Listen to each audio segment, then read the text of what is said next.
नमस्कार साथियों, जैसा कि आपको पता है कि हम लोग मुकदमा जीत चुके हैं। 69,000 में जो ओवरलैपिंग का मुद्दा था उसमें हम लोग एक पड़ाव को जीत लिए हैं और आशा है कि आगे भी हम लोग जीत लेंगे।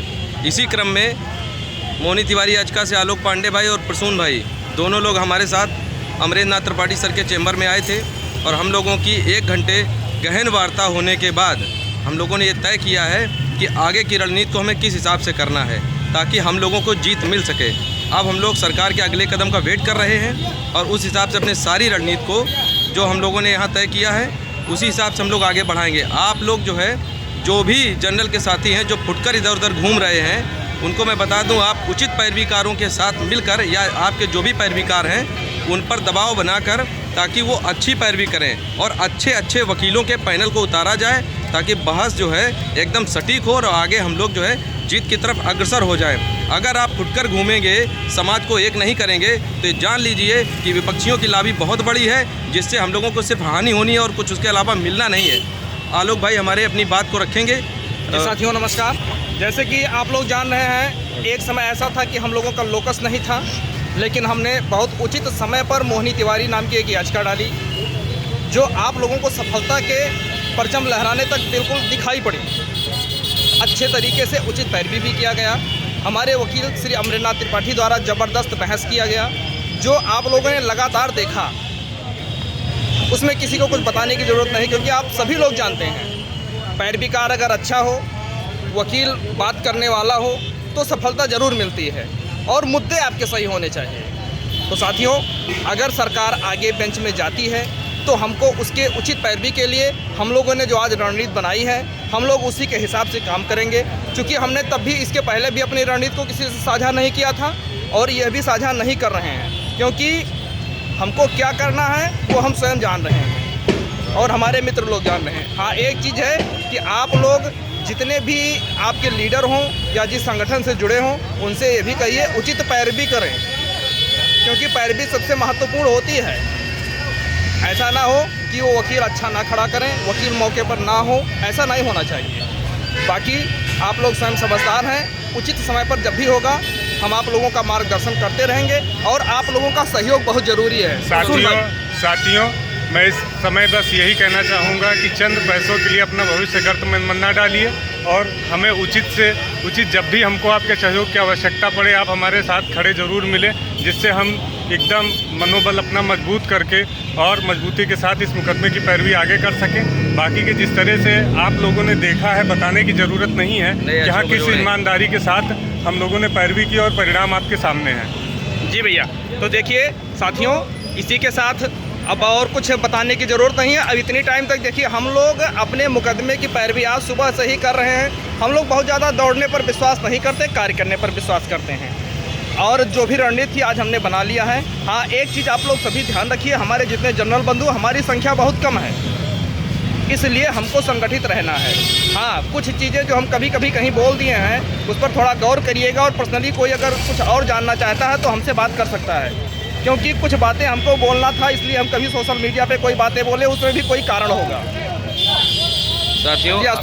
साथियों आप ये भी जानिए कि जिस तरह से हम लोगों ने पैरवी किया है, हम लोग मात्र कभी आलोक भाई आते थे, कभी हम आते थे, क्योंकि हमारी टीम छोटी होने की वजह से हमारे पास पैसे का जो है अभाव सदैव रहा है। लेकिन जो है हमारे सर ने हमारा बहुत ही सपोर्ट किया है और हर प्रकार से वो अपने समाज की लड़ाई लड़ने के लिए अग्रसर हैं और आज भी वो जो कह रहे थे और अक्षरशः हमारी पिटीशन को कोई चेक कर सकता है, अक्षरशः जो हमारी पिटीशन में लिखा था वही आया है। उन्होंने जिस तरह से हमें फैसले के बारे में बताया था उस तरह का ही फैसला आया है। लेकिन चूंकि अपने मुँह में मिट्टू नहीं बनना चाहिए, बड़बोलेपन पे नहीं आना चाहिए, इसलिए ये बात हम नहीं कह सकते थे कि क्या फ़ैसला आएगा क्या फ़ैसला नहीं आएगा। मगर जो भी आया है बहुत ही अच्छा फैसला आया है। आप सभी जनरल भाई बंधु जितने भी आप चाहें जिस पैरवीकार के साथ हों, आप अपने पैरवीकारों को जो है उचित सलाह देकर ताकि सभी लोग एक मंच पे आके लड़ाई करें। अगर अलग अलग रहने के चक्कर में रहेंगे तो हो सकता है कि विपक्षी इसका फ़ायदा उठा जाएं, मगर अगर अलग भी रहना है तो इस रणनीति के तहत कि बहुत ही अच्छे से आपकी जो है पैरवी होनी चाहिए। और हमारे साथ जो भी कैंडिडेट जुड़ा हो, ऐसा कोई कैंडिडेट नहीं होगा कि अगर उसने हमें फ़ोन किया हो, हमने हो सकता है ना उठा पाया हो, तो आलोक भाई को किया होगा, आलोक भाई ने उठाया होगा, या राघवेंद्र भाई ने उठाया होगा। टीम में किसी न किसी ने उठाया होगा या उसका उत्तर ज़रूर दिया होगा। और एक बात और कि आप लोग घड़ी घड़ी फ़ोन ना करिए, जो भी बात हुआ करे उसको ग्रुप में लिख दिया करें, समय मिलने पर हम लोग आपका उचित उत्तर आपको देंगे।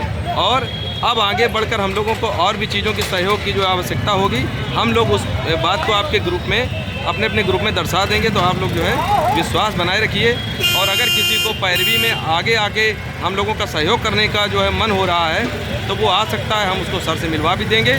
और अगर कभी उसको सुनवाई में जज साहब के सामने बैठना है तो हम ऐसा पूर्व में कर चुके हैं, वो हम फिर से करवा देंगे। और वैसे अगर सरकार नहीं गई तो हम लोग यहाँ से जीत चुके हैं। और फिर आज मैं एक बात कहता हूँ, जो जनरल पास है वो खास है, इसको ध्यान में रखिएगा। भले हम और कहीं चर्चा कुछ भी किए, उससे मतलब नहीं, जो जनरल पास है वो खास है। और दूसरी बात मित्रों कि अगर किसी का सीट गया है, 6800 किसी का गया है, तो किसी का नौकरी गया है तो उस पर हम लोगों को जो है हंसना नहीं चाहिए। कि कोई भी बंदा हो, वो किसी भी तरह से किसी के साथ मान लो कोई कष्ट है तो आप अपनी खुशी मना सकते हैं, मगर किसी दूसरे का दुख में जो है आप खुश मत होइए। कमेंट कोई ऐसा गलत कमेंट मत करिए कि किसी को हर्ट हो। हाँ, ऐसा कमेंट करने का कोई आवश्यकता नहीं है, क्योंकि वो भी हमारे ही मित्र थे, हाँ। हमारे ही साथ लड़ रहे थे। हाँ, एक ही जो मुद्दे से भटक गए थे, अगर लोग संपूर्ण समायोजन के लिए लड़े होते तो 22,000 सीट मिल गई होती और सभी लोग नौकरी कर रहे होते। ये बात, लेकिन वो लोग अलग मुद्दे पर हट गए और गलत तरीके से दूसरे मुद्दे पर जाकर और आरक्षण की बात लेकर चले गए, फूट पड़ गई और वही हुआ, फूट डाला तो सब नुकसान हो गया।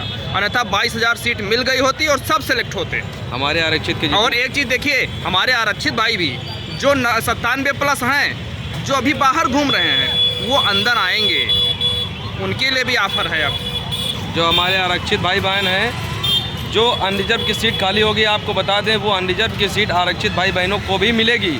अगर वो 97+ हैं, यानी अगर वो योग्यतम कैंडिडेट हैं, तो वो सीट उनको भी मिलेगी, भले उनका 6800 चयन लिस्ट में नाम हो या ना हो। उसके अलावा हमारे जो MRC के भाई बहन हैं, उनको भी फ़ायदा है। हर प्रकार से जज साहब ने डिसीजन दिया है, बहुत ही अच्छा डिसीजन है। और गालियाँ जनरल वर्ग को पड़ती रही हैं नेतागिरी के चक्कर में, मगर आप लोग इस बात पे अपनी आंखों में पट्टी नहीं बांध सकते कि 6800 को रोकने वाला कोई जनरल नहीं बल्कि एक OBC भारती पटेल था। इस बात पे आपको मंथन करना होगा। और किसी जज को, किसी वकील को या किसी जनरल को मनुवादी या किसी तरह का जो शब्द आप यूज़ करते हैं, आप प्लीज़ इस तरह का कमेंट ना करिए। सरकार हमें लड़ाने का काम करती है, हम लोग अपनी बात को जो है न्यायालय में रखेंगे। जीत हार एक अलग मुद्दा है, लेकिन जिस भी तरह से हो समाज में एक अच्छा जो है माहौल बना रहे। ठीक है साथियों, धन्यवाद, नमस्कार।